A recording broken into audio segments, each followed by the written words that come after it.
Welcome to Huddle Up, brought to you by the Fields Huddle Group. Jaguars senior writer John Oehser, NFL Network analyst and former Jaguar Bucky Brooks, and senior reporter J.P. Shadrick bring you the latest on your Jacksonville Jaguars.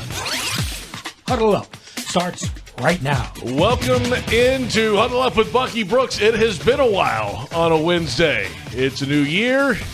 We're on to the off season. There's plenty to discuss in the coming program today. Peterson out, Bulky retained. The coaching search is underway. We'll take a look at some of the candidates the Jaguars are asking for interviews from. And, of course, it's on to the off season. Huddle Up with Bucky Brooks, brought to you by Fields Auto Group Jacksonville. See Fields first, Jacksonville's premier luxury auto group. Go to fieldsauto.com. J.P. Shadrick, John Oehser. We're at the Hyundai Studios of the Miller Electric Center in Jacksonville. Bucky Brooks is in L.A. And first off, it's been a while, Bucky, on a Wednesday. Good afternoon. Second, I mean, how are things in L.A. today with all the fires, and how are you and your family dealing with it? Yeah, everybody's cool on my end, but it's crazy. Like, the fires are not too far from where I reside, and it's just nuts to see a city under siege when it comes with so many fires. There are 4 fires that are burning simultaneously. The fire department and the first responders are doing a really good job trying to contain it, but it's with the winds and everything that's going on, it's just kind of been bananas. Yeah, it's tough. I can't even imagine. I covered way back in the day some wildfires in Central Florida, Daytona area. This is 98, 99. And I didn't get the brunt of it the way Bucky is, but you get a feeling for it's if you haven't lived through it or seen it, not to be light about it, but fire's fire. That's and right. It can be devastating with the winds they're getting out there. Bucky, stay safe. Yeah, no doubt about that, Buck. And you got playoff games this weekend? What are you doing? Uh-oh, we lost It's a you. fun time because we got the college football playoff. We got stuff to look at. We get a chance to see Texas do their deal against Ohio State, and then hopefully we get a chance to see Penn State and Notre Dame. So I'm excited about all of it. Okay. When's Alabama play? Oh, wow. Are they in it? Or? Okay. About the Is same that- time They North deserve Carolina to be plays. in it. They deserve to be in it. Let them. That's right. No, they deserve to be in don't. it. No, they don't. Stop it. They never deserve to be in the thing. Look how they played. Anyway, we're not going down this rabbit hole today, okay? I've had enough. Let's go down another rabbit hole, and it's the changes for the Jaguars. Head coach Doug Peterson is out. Trent Baalke stays. Jags owner Shad Khan earlier this week on a Zoom media call. What was it about the coaching that needed the change? Last year we started off 8-3 and then went 1-5. Okay, and didn't make the playoff. Was a winning season, but didn't make the playoffs. And after that, I started really right in Nashville. Sat down with Doug. Okay, what are we going to do? And he identified, on the defensive side, we needed to change the staff and so on. And as the season, progressed, obviously we weren't doing well. We were close, like yesterday, but not close enough to win the game. And then as I spoke to Doug, even last week for a good length of time, I just came to the conclusion what we were doing was not working and a change in direction was needed. That's owner Shad Khan in that same Zoom call. GM Trent Baalke on it as well, and he was asked if he was surprised he's still the general manager. I don't know if surprised is the right word. Ultimately, that's not my decision. That's the decision of ownership, and I certainly respect the decision that's been made and don't take the job lightly. The real fact, the bottom line is we weren't productive on the field. We didn't win enough games, and I don't shy away from that. I'm just as responsible as anybody else. And, all we can do now is roll up our sleeves and go to work. That's Trent Baalke, general manager. Bucky, what's your there's a lot to dive into here, obviously. Let's start with the firing of Doug Peterson after 3 seasons and after all the losses starting middle of last season to now. Obviously, you heard what Shad Khan had to say. Are you surprised, shocked? What's your reaction? I'm not necessarily surprised that he was dismissed. Whenever you finish 2023 like we did, and then you are like 5-18 over the last 23 games, you're always subject to be removed. And despite his best efforts, despite the best efforts of the coaching staff, we just couldn't get in the win column enough. And when you have 10 one-score losses and you're there, but you just can't get over the top, you just wonder, well, what could be the big move that could change everything? And that was going to be the million-dollar question if Doug Peterson came back, because last offseason we heard about a tough camp and more attention to detail and making sure guys are holding each other accountable, et cetera, et cetera. But we had a worse record and a team that didn't fare as well this year than we did the previous year. So it was going to be really, really hard to sell that to the team. And so, yeah, you're disappointed because he's a close friend and those things, but it's a bottom line business. And when you don't win, you're subject to be removed. Yeah, I said this often. I think Doug's a good coach. I've been around a lot of good coaches who've gotten fired. I think at some point, and Bucky and I have talked about this, it's about belief and direction as a head coach.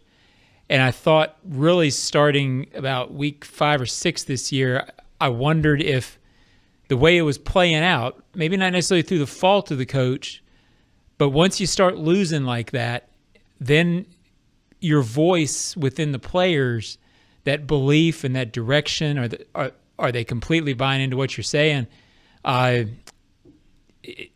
Circumstances can mean you're just not listening anymore, or not listening enough, or that dynamic goes away. I personally think the big reason they lost this year is I don't think they have enough great players to make plays at the end of games, and enough guys who will themselves into positions to win. But I don't think you could say that as a message and then keep the head coach in that, even if it's not necessarily, is Doug to blame? I don't necessarily think so, but I don't necessarily think you could bring it back, because I don't know how he would have gotten it back, Bucky. I mean, how you get the messaging, how you get the locker room back to where, okay, we're all in. I think sometimes coaches lose it because of that.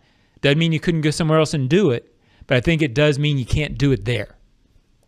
Yeah, I agree with you, John. I mean, as much as Shad Khan talked about the X's and O's and the vanilla schemes and the lack of, unpredictability of those things. At the end of the day, man, it's not about the X's and O's. It's about the Jimmies and Joes. Now, the coach's job is to make sure that he has the Jimmies and Joes in prime position to make plays. But he wasn't able to do that. And so he is certainly to blame for that, particularly when it comes to the offense, which was supposed to be the strength of the team. And we had heard conversations about who should be the play caller and those things. So when you don't take on the duties of being the play caller, you're subject to the performance of those that you delegate those responsibilities to. And unfortunately for Doug and the Jaguars, the offense wasn't good enough. The defense certainly fell short of the standard. But I would say the offensive ineptitude is really what did him in. This offense never looked like the offense that we saw in 2022. And ultimately, that falls on the head coach, and it falls on the head coach who's an offensive-minded guy for not getting that production up to par. And to get Jimmy's and Joe's in the building, that's the job of the general manager. A lot of the outside criticism after Monday was that Trent Baalke was still the general manager of the Jaguars, Bucky. What'd you make of that move and that decision from Shad Khan? To me, look, I certainly understand normally when you pull the plug on administration, you do both sides. The general manager and the head coach normally go out the door. And as a general manager, you normally don't get 3 opportunities to hire a head coach in one spot. If it goes awry twice, normally you go with the second coach that is dismissed.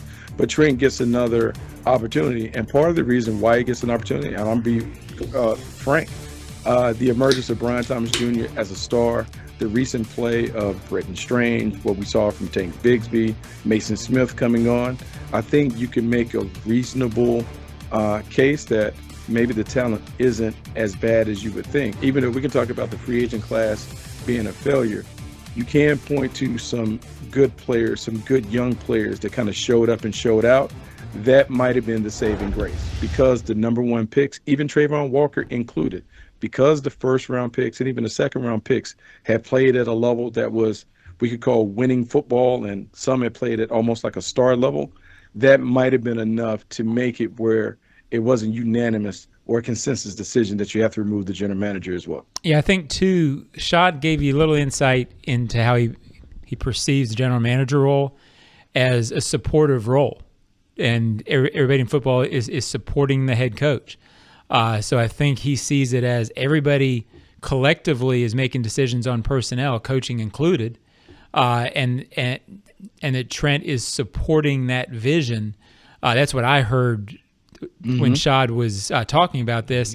So I think the way he sees it is he wants a head coach-centric, that's the vision, and everybody's supporting that. So I think he looks at it and says a Trent can be fine and functional in that role in terms of running the football side of the organization and letting the head coach spread his wings, so to speak. I don't know if I completely nailed the vision there, Bucky, but that's what it felt like, and sort of piecing things together that Shad has said over the years. So I also think there's legitimate reports out there that as Shad goes through this interview process, I think he will continue to look at roles, level of say within roles, and how it's structured.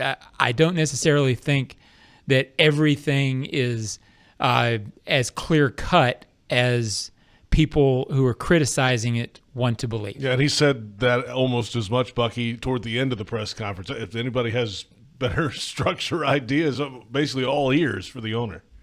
Well, he said that, but he also said that the people that he lean on when it comes to football matters are Trent Baalke and Ethan and people within the building. And so if you're soliciting football advice from those that are inside, which is fine, they're always going to keep themselves in play, and it's always going to be kind of deflected to others. The number one thing that has to happen for the team to operate at a championship level, everyone has to be aligned in terms of the vision of the team, the way football should be played, not necessarily the X's and O's, but you have to have a shared value system in terms of how the team is constructed, the way the team needs to kind of be put together in order to win at a high level against, look, I would say a very competitive conference where you have some of the best teams and best quarterbacks in the AFC.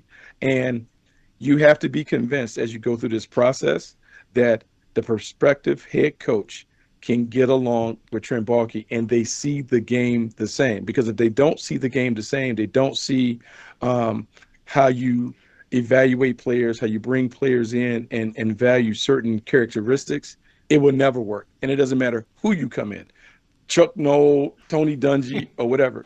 If the head coach and the general manager are not aligned, it will never work. And so that is the challenge that Shad Khan faces when he goes through this process. He has to make sure that the head coach and general manager are locked at the hip when it comes to ball. That's what it is. We'll come back in a moment. Bucky, we'll get your take on some of these coaching candidates. The Jaguars put out a list of coaches, potential coaches, that they are asking for interviews from. We'll go down the list. How about that? Let's do it. Yeah. Sounds like fun, John. We'll do that when we come sounds back. like a blast. Oh, yeah. We're going to do that when we come back. Plenty ahead. We're off and running. It's Huddle Up with Bucky Brooks.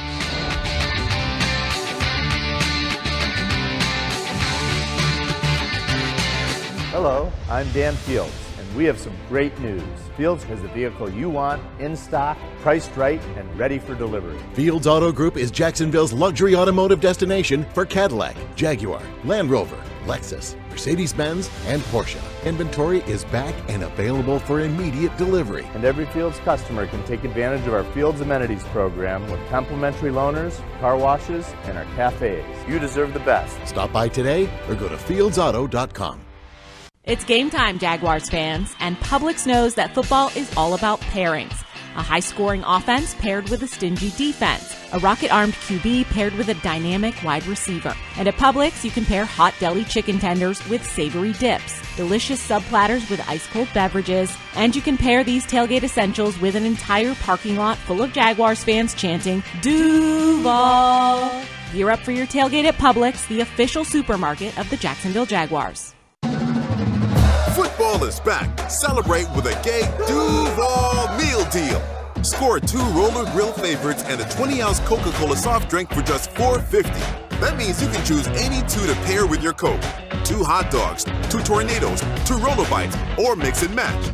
Whether you're stopping for a quick snack or tailgating with friends, this is a victory for every Jags fan. Deal happening now through January 2nd, 2025. Stop by to purchase in store. The 2024 season is pawsome. Register your pet for the Four-Legged Fan Club, presented by Forever Vets Animal Hospital. Your furry friend can access exclusive merchandise, events, and sweepstakes throughout the season. Fan club members will be automatically entered to win the Pet of the Game sweepstakes with 2 Jags tickets and sideline passes for pet owners, and the chance for your pet to be featured on the video boards as Pet of the Game. Visit Jaguars.com/promotions/Four-Legged Fan Club to sign up.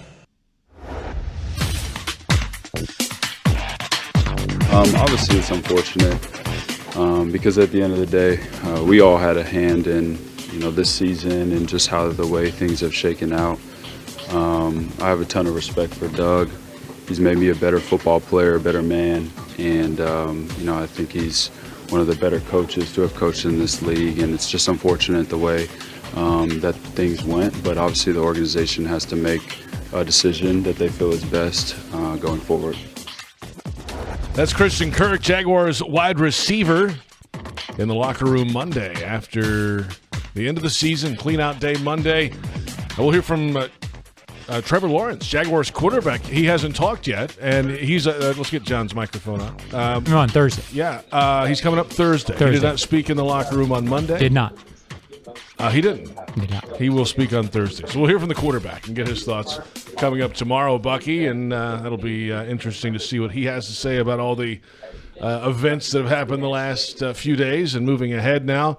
Hey, let's go through the list of candidates. The team tweeting out, or posting on X, if you will, the list of candidates they are asking for interviews from. And let's start off with Eagles offensive coordinator Kellen Moore, a guy who played in the league and then went right into the coaching ranks right after his final year playing. Bucky, what do you like? What do you know about Kellen Moore? If I'm not mistaken, Kellen Moore is the son of a longtime head coach in Idaho who had a lot of success.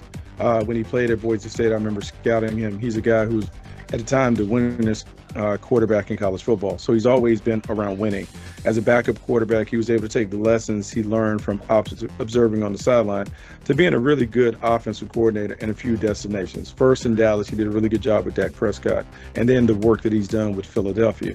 I think the thing that you look at from Kellen is the growth that he has made as an offensive coordinator. Going from Dallas, having to do it one way, having failures in Los Angeles with the Chargers, but then taking over in Philadelphia and really remaking their offense, but having to do it differently. Rather than dealing with a drop-back quarterback, he had to do it with an athlete at quarterback in Jalen Hurts, and they've been able to adapt and be efficient and explosive in those things. Now, there's not a direct correlation between the success you have as a play caller to the success that you have as a head coach, but I do believe the adaptability, the creativity that he's displayed could set him up to be a really head coach if surrounded by the right coaches and if he has a really good relationship with the GM.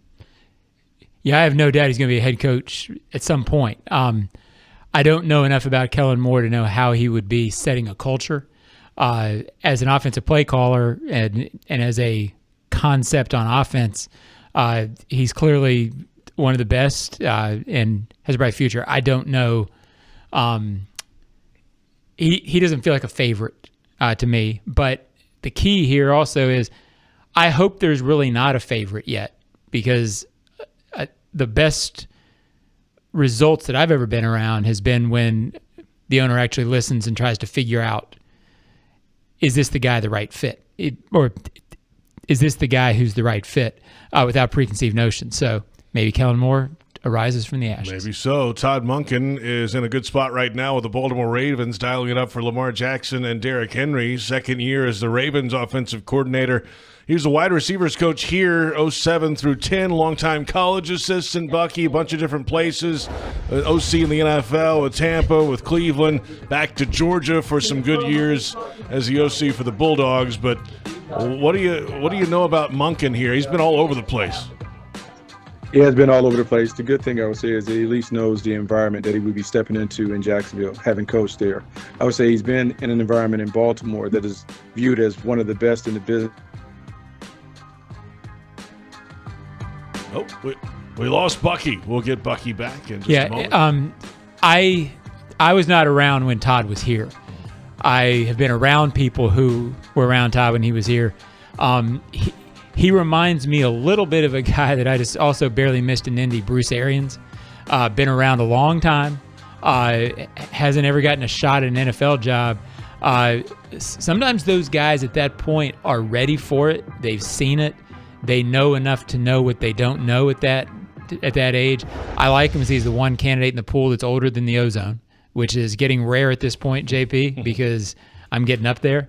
But there is something to be said about the adult in the room, so to speak, and a guy who has seen it, who knows the missteps that can be taken. He has head coaching experience at the college level, and he can definitely, from what I have heard about him, he is definitely a guy who can operate within the system and knows how to be an NFL head coach with that sort of experience level, and I think that's a positive. Yeah, Bucky, we lost you mid-Munkin there, but John's point was the guy's been around. Yeah, He's the adult in the room. No, I think John has a good point, and the comparison to Bruce Arians is one that is really interesting because Bruce Arians was late to the party when he got his opportunity to be a head coach, but he was able to parlay all of that experience into a lot of success as a head coach with the Arizona Cardinals. Munkin has certainly been around a lot of successful programs. He understands what it should look like, and what you hope is he's able to kind of take what he liked, the bits and pieces from each of those programs, and put together in culture and an environment that allows the players to be successful. And I do believe it does help to have spent some time in Jacksonville with the team, even though it was different ownership when he was there. I still think you need to have a feel of the city and the organization to really know how you have to build the culture out to have success. And this isn't everything, JP, but some guys leave and people who knew him in the building say good riddance. I mean, that happens in life. People in the building talk very highly of Todd Munkin as a character guy. Todd Munkin will be 59 years old next football season, and we go from him to a guy who will be 36 years old next football season. Joe Brady, the Bills' offensive coordinator, he was at LSU with Burrow and that whole crew as the passing game coordinator in 2019. That was really, Bucky, his big jump to the NFL that came right afterwards. Yeah, his big jump in, he went from LSU being the pass game coordinator to being an offense coordinator in Carolina, and it really didn't work out. Spent maybe a season and a half in Carolina under Matt Rule, finds his way to Buffalo, and then he does a really good job of taking over after Brian Daboll and Ken Dorsey and those guys, and he tweaked the offense to really help it become a little more balanced, to help Josh Allen kind of realize his full potential, not necessarily as a playmaker, but more as a distributor. So he deserves a lot of credit for that. The job is a big one, and it's a big jump because when you've only been a coordinator for a year or two to then go to being a head coach, it's not a seamless transition. And I'll keep talking about there's no direct correlation between what you do as a coordinator and what you do as a head coach. But he's a little young. There's a lot of newness that will be around him. So his coaching staff, to me, matters more than what he brings. Who is going to be around them, who's going to support him, who's going to be the defense coordinator so he can concentrate on the offense. All of those things have to be a part of the conversation when he's interviewed. We got a long list. I'll defer. Okay. Liam Cohen, Bucs offensive coordinator, former Arena League quarterback, a long time in some smaller college programs as an offensive coordinator, and then a long time in L.A., back and forth to Kentucky a couple times, and all of a sudden now in Tampa Bay with Baker Mayfield and company. Yeah, I mean, he's the hot name, but it's been a meteoric rise because I do remember how he went in Kentucky. But he goes from Kentucky as an offensive coordinator. We didn't have success. Has a reunion with Sean McVay, and then he finds his way to Tampa, and he and Baker Mayfield and that offense has really clicked. They've been able to run the football effectively. Baker Mayfield is playing at a high level, probably the best that we've seen in his career, so he deserves a lot of credit for that. But once again, I'm going to say, when it comes to the offensive guys and everyone's excited about the play calls, we're going to have all this other stuff, there's little correlation between what someone did as a play caller on offense to what they have to do as a head coach. The number one thing we have to do is set the culture, and can he take what he learned from Sean McVay in L.A., take that, because they have one of the best coaches that you find in pro football, and implement that in Jacksonville? That's going to be the million-dollar question. Yeah, I'll say quickly, when I worked with Tony Dungy, he said the biggest thing he had to learn was immediately right out of the box that when you're a head coach, you can't solve your problems in the film room anymore. You, as a coordinator, your instinct is if something goes wrong on Sunday, that you are in the film room until 1 a.m. Tuesday morning, and that's where you're going to solve your problems. Every head coach has to realize, hey, I can't solve my problems alone in the film room anymore. Bucky, speaking to this point, I've gotten to the point where I'm always wary of the hot guy who's in the top 5 in offensive stats. Does it concern you at all? So many guys on this list are good coordinators with great quarterbacks. Different dynamics 100%. come in, and I think this is what we're talking about. Don't get necessarily locked in to the statistical rating on this. Absolutely, and I think that's the number one thing, because my fear comes from listening to Shotgun talk about unpredictability and the bells and whistles that you can see on Sundays when you see these offensive coordinators doing these fantastic things with elite quarterbacks. And what you have to then able to do is, let's have an honest conversation about Trevor Lawrence. Where does Trevor Lawrence fit in that situation? And is Trevor more like Josh Allen or more like someone that is in the middle of the pack? And how can you build an offense that fits them? And so that's why it can't be just about, I need someone to elevate Trevor Lawrence. It's about who can take the team and take the team to another level. That's why we have to be very, very cautious and careful when we talk about the play caller, the offensive play caller, being the guy that's going to come and save the Jacksonville Jaguars. Because guess what? Doug Peterson was regarded as a great play caller before he came to Jacksonville. And here we are looking for another coach. And so it doesn't matter. It has to be the leadership part of it and the organization part that we need to focus on more. Speaking of the hot names on the list, we'll come back in a moment and get to Ben Johnson. That is the name that's been thrown around the most by Jaguars fans, it feels like, in the last 48 hours after the season. Jags fans want customized Jags furniture for your home? Check out zipchair.com and browse all customizable options. Zip Chair, furniture for fans. It's Huddle Up with Bucky Brooks.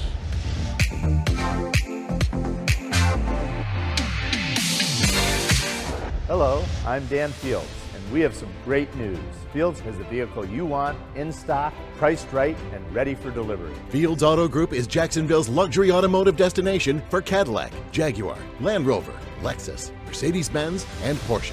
Inventory is back and available for immediate delivery. And every Fields customer can take advantage of our Fields Amenities program with complimentary loaners, car washes, and our cafes. You deserve the best. Stop by today or go to fieldsauto.com. Start the new year with a fresh look for your home. It's the Renewal by Andersen New Year's Sales Event. For a limited time, save 20% off on our energy-efficient windows and patio doors, designed to keep your home comfortable year-round and your energy bills down. Visit bestwindowsflorida.com to schedule your free consultation. But hurry, the special New Year's offer won't last. License number CGC 1527613.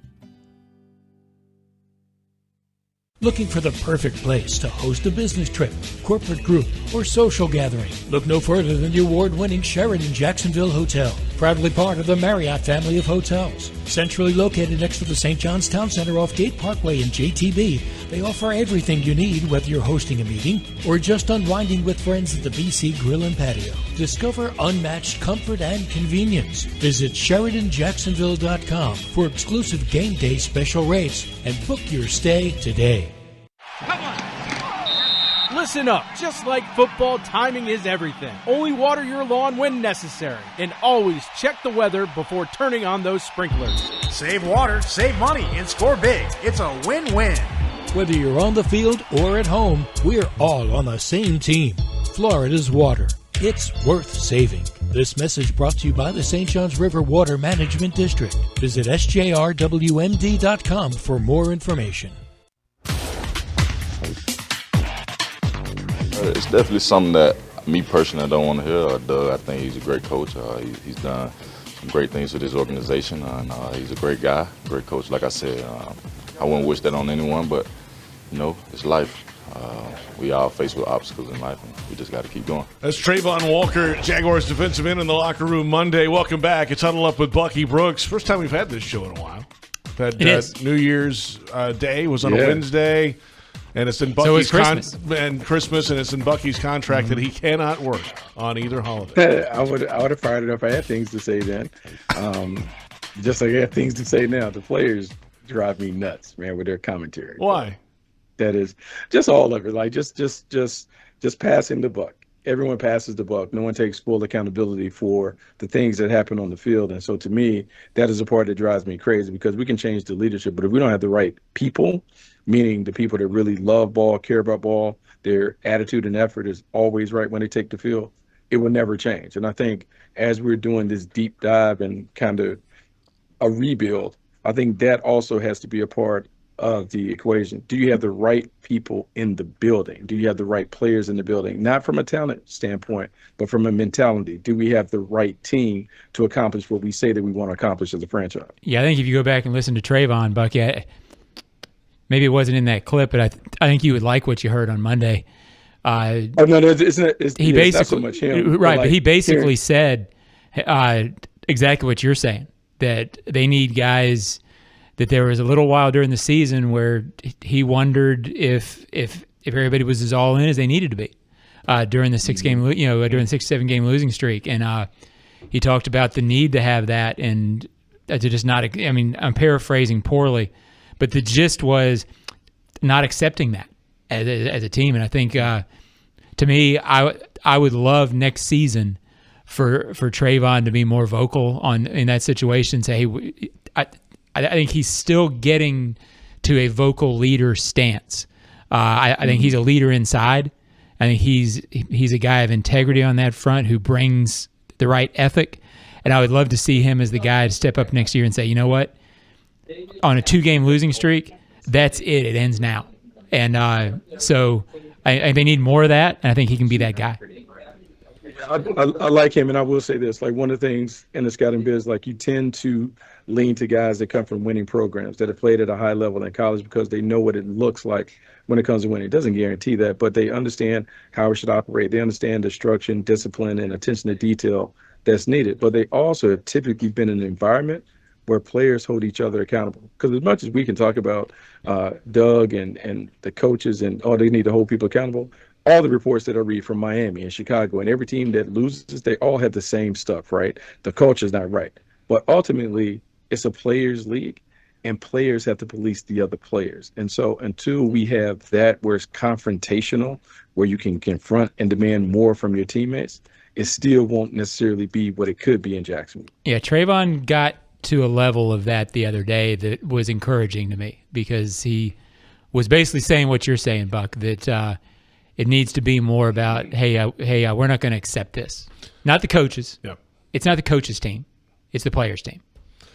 Well, let's get to some of the coaching candidates, because there is a job opening right now. Jaguars head coach. I'm fine with him being here. Okay, he's still allowed to be here. Yeah. It is a players' league. We got 4 down and 4 to go, and one more offensive-minded candidate, Ben Johnson, Lions offensive coordinator.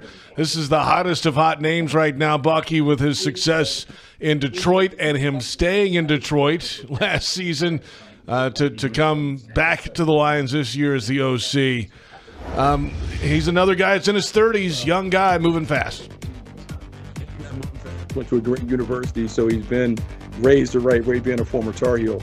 And so he's been able to take some of those things that he learned in college and to adapt him into becoming a really, really good offensive-minded play caller. When I look at Ben Johnson, like, it is fun.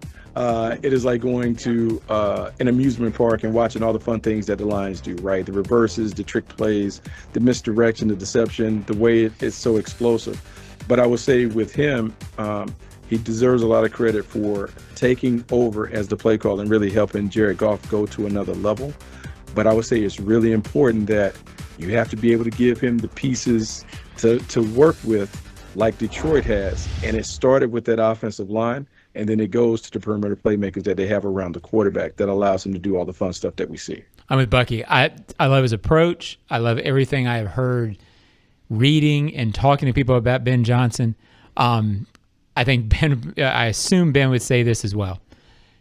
It's really easy to be creative, or it's much easier to be creative when you trust those 5 guys up front to block it when you're being creative and when you're being basic. The creativity thing this week, I understand what Shad said. I respect what Shad said. When you can't do the basics, offensively, which the Jaguars had trouble doing, it's hard to be unpredictable.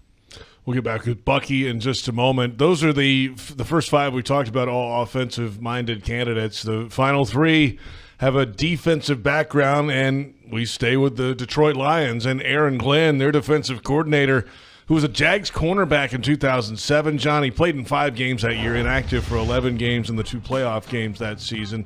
Started as a scout with the Jets for a couple years, with the Browns assistant DB coach, the Saints, and then has been the Lions defensive coordinator since 2021. And they've got a good group over there on that defensive side in Detroit. They've had a lot of injuries there. Some guys are starting to come back at the end of the season, and they put on a performance the other day in the red zone against Minnesota. He becomes more and more intriguing, and it's not necessarily – look, he's done a nice job. The storyline with Aaron Glenn this year, really unbelievable job with an injured defense, and they're playing above their talent level at this point, it seems like, right?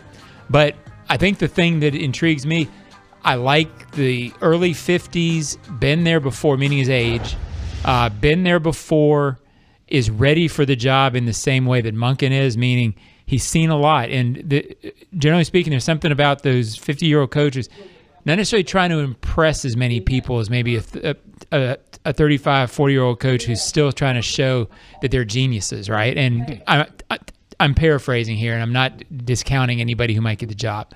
But Aaron Glenn, it seems like, has the respect of players, can stand in front of a room, has the credibility, and I'm more and more intrigued with Aaron Glenn. The more I read about him, the more I sort of dissect in terms of of what Bucky and I have talked about, being the person who can set an identity of the franchise. I don't know if Bucky's come in from on high and can hear that or not. Yes. I don't know if he's ready, but Bucky? I'm ready. Yeah, I'm ready. So he sort of appears out of nowhere sometimes and just sort of. Well, it's his show. So weird right. He can do whatever he wants. Have an option. So here's the thing. So what I was going to finish with Ben Johnson is it's really easy for Ben Johnson to do what he does when he's able to kind of live in the shadows behind Dan Campbell, who sets and establishes the culture. And so you just have to make sure that Ben Johnson is comfortable doing that. And Aaron Glenn, who's a friend, I have to make sure I fully acknowledge that. Like, you don't have to worry about that. He's very saucy and spicy when it comes to the way that he approaches the team and his unit. And he kind of comes from that cloth, like played under Bill Parcells, so he understands the tough environment, the hard coaching and all that. He's very demanding when it comes to the players that he deals with. And in talking to him after our game, I did kind of talk to him a little bit about Jags, and he talked about, look, man, the Jags are super talented, but he just talked about maybe a little toughness, a little more things that would be intriguing. So I'm intrigued to hear how those conversations go when he does have an opportunity to sit down with ownership. And the fact that he played in Jacksonville, to me, also helps. I think he knows what he would be stepping into with that. And don't discount the relationship that Trent Baalke had with Bill Parcells and the fact that Aaron Glenn played for Bill Parcells in New York. When we talk about being aligned and seeing the game the right way, I think that is something that shouldn't be overlooked when it comes to who is going to be the guy that eventually gets the job. I think I know the answer to the question, Buck, but it sounds like you think he's ready. Yeah, I think he's ready, but now guys have to be ready for the job. I don't think it's like he's the perfect candidate. I think there's going to be some on-the-job training that you have to deal with. But in terms of the alignment that potentially could occur between him and the general manager, I think they do see ball probably the same way. And I do believe he's a little edgier than some of the head coaches that we've had in the past. And I think that might be necessary when we talk about some of the attitude that we see in terms of like getting the team going. And I'm not saying he's a rah-rah guy, but sometimes you got to have these hard conversations with players. He is not afraid of confrontation. I think that's really important as a head coach. 2 more to go. Patrick Graham, Raiders defensive coordinator, a long-time Patriots assistant from 2009 to 15, then was with the Giants, with the Packers. He's been the DC for the Dolphins, the Giants, and the Raiders since then. What about Patrick Graham, Bucky? Really, really smart, man. Really smart defensive coordinator, understands ball at a high level. We can talk about the Patriot way and how he's been impacted by that.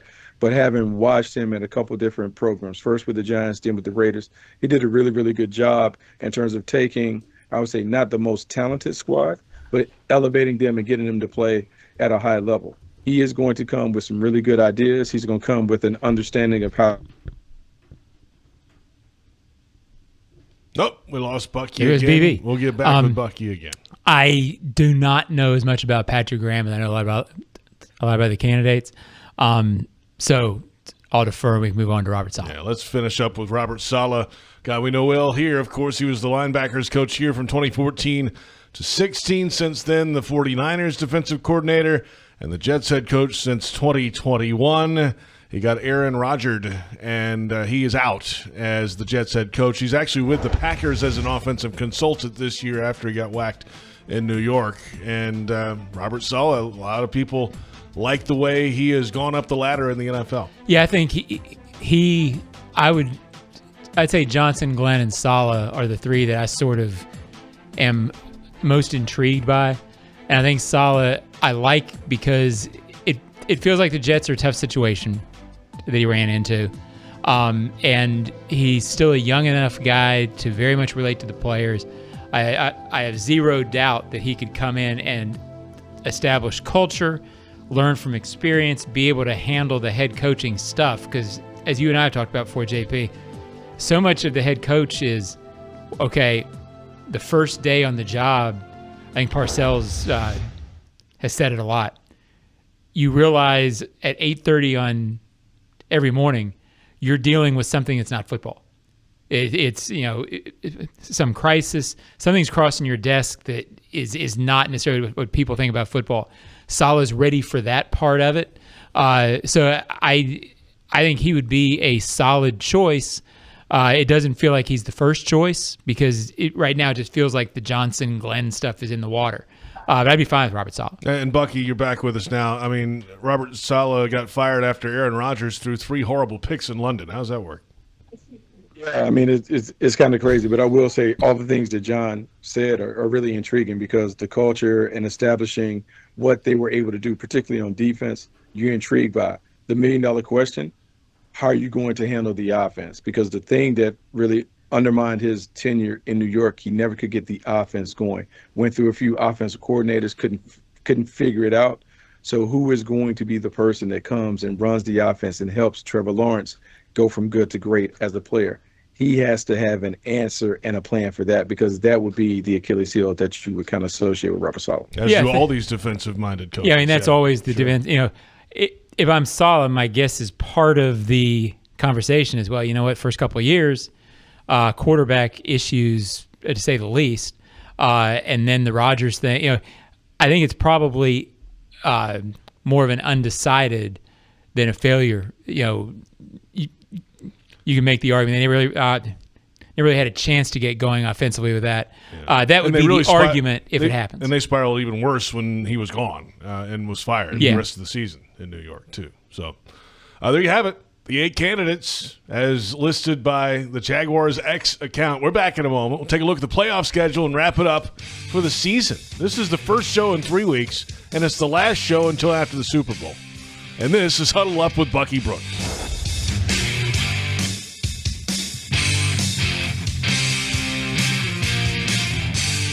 Hello, I'm Dan Fields, and we have some great news. Fields has the vehicle you want, in stock, priced right, and ready for delivery. Fields Auto Group is Jacksonville's luxury automotive destination for Cadillac, Jaguar, Land Rover, Lexus, Mercedes-Benz, and Porsche. Inventory is back and available for immediate delivery. And every Fields customer can take advantage of our Fields Amenities program with complimentary loaners, car washes, and our cafes. You deserve the best. Stop by today or go to fieldsauto.com. It's game time, Jaguars fans, and Publix knows that football is all about pairings. A high-scoring offense paired with a stingy defense. A rocket-armed QB paired with a dynamic wide receiver. And at Publix, you can pair hot deli chicken tenders with savory dips, delicious sub platters with ice-cold beverages, and you can pair these tailgate essentials with an entire parking lot full of Jaguars fans chanting, Duval! Gear up for your tailgate at Publix, the official supermarket of the Jacksonville Jaguars. Start the new year with a fresh look for your home. It's the Renewal by Andersen New Year's sales event. For a limited time, save 20% off on our energy-efficient windows and patio doors designed to keep your home comfortable year-round and your energy bills down. Visit bestwindowsflorida.com to schedule your free consultation. But hurry, the special New Year's offer won't last. License number CGC 1527613. Football is back. Celebrate with a gay Duval meal deal. Score 2 roller grill favorites and a 20-ounce Coca-Cola soft drink for just $4.50. That means you can choose any 2 to pair with your Coke. 2 hot dogs, 2 tornadoes, 2 roller bites, or mix and match. Whether you're stopping for a quick snack or tailgating with friends, this is a victory for every Jags fan. Deal happening now through January 2nd, 2025. Stop by to purchase in store. I think Doug and I were aligned, very aligned. Had very open and honest conversations with Doug for 3 straight years. So I don't know that the marriage factor, this is a situation where you go out and you pick the best person you can pick, and you go to work, you roll up your sleeves and go to work. Nobody has a crystal ball. Mistakes are made and all the time in this business. And you gotta self-correct. And that's Trent Baalke, Jaguars general manager, discussing the alignment with the head coach. Huddle Up with Bucky Brooks is brought to you by Fields Auto Group Jacksonville. See Fields first, Jacksonville's premier luxury auto group. Go to fieldsauto.com. Coming up tomorrow, Trevor Lawrence speaking with the media at 11:15, we're told. We'll have that on Jaguars.com. And all the social channels, Jaguars YouTube, everywhere you watch all the normal press conferences, stand alone from the quarterback. 2 days after the locker room, 3 days after the locker room was open 3 days on Monday. Let's take a look at the playoff schedule quickly, and then we'll get out of here, Bucky. We've got some fantastic football games in the wild card round. 4:30 Saturday, Chargers, Texans. 8 o'clock Saturday, Steelers, Ravens. Who do you like in those two, Bucky? Yeah, no, it's an interesting one. I like the Chargers against the Texans. And then, the Baltimore Ravens are playing the best football that we've seen going into the tournament. So I'm going to go with the Ravens in that one. Yeah, Chargers, Ravens. And maybe Zay Flowers had the knee injury in the game against Cleveland in Week 18. 3 games on Sunday, 1 o'clock, Broncos, Bills, Packers at the Eagles at 4:30. And then I'm really excited for the Commanders and the Buccaneers. I never thought I'd say that this year. What do you like about those 3 games, Bucky? Well, naturally, you want to take the Buffalo Bills because they're playing at home. They've had a really, really good season. Josh Allen's played at MVP level, so you like them. The Philadelphia Eagles, the thing that hangs over their game is the health and availability of Jalen Hurts. If he's there, you like them. And then finally, I'm just fascinated by Jaden Daniels. And even though the Buccaneers are rolling, there's something about Jaden Daniels and watching him play. Sometimes a superhero quarterback can lead you past the opening round. Yeah, Bills, Eagles, and Bucks. Yeah, and that last game, that's why it's at 8 o'clock on Sunday night. It's That'd be a good one. Yeah. It's an intriguing matchup. Could be like 40-35, some weird score like that. Monday, Vikings at the Rams. What do you like in this one, Buck?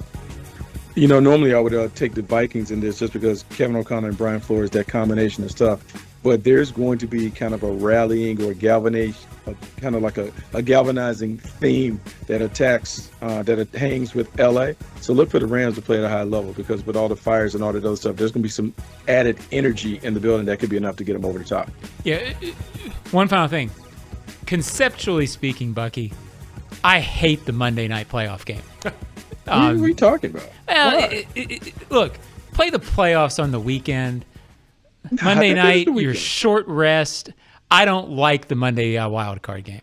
How about that? Did you like the 3 games in 11 days around Christmas games? No.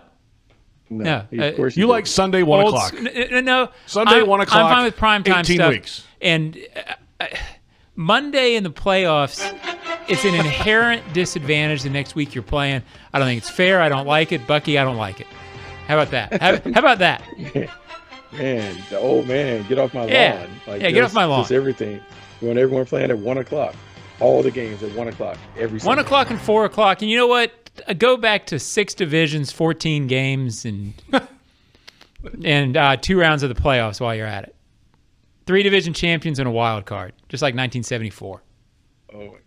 It's so ridiculous. But that would defeat your purpose. If we turn back the clock, then we wouldn't have everyone throwing it all over the yard. Then you have to get I'm all for that, too. 3 I'm yards fine in with a that. cloud of dust and a lot of tailbacks kind of being the focal point of the team. That certainly doesn't hit your wheelhouse. Fullback, baby. Fullback football. You're right, and I still don't like Monday night playoff games.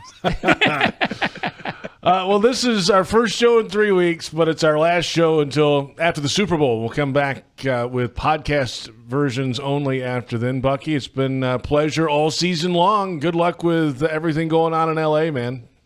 It should be a lot of fun because then when we come back, we get to talk about the combine and all that other stuff. Oh, well, yeah, it'll be coming Bucky, in hot. seriously, stay safe out there. Yep. All right, man. Thanks, guys. All right, buddy. It's Bucky Brooks joining us. John Oehser. I'm JP Shadrick. Our thanks to David Cho, Brent Reber, Joe Fortunato, our entire crew. Thank you for watching Huddle Up with Bucky Brooks.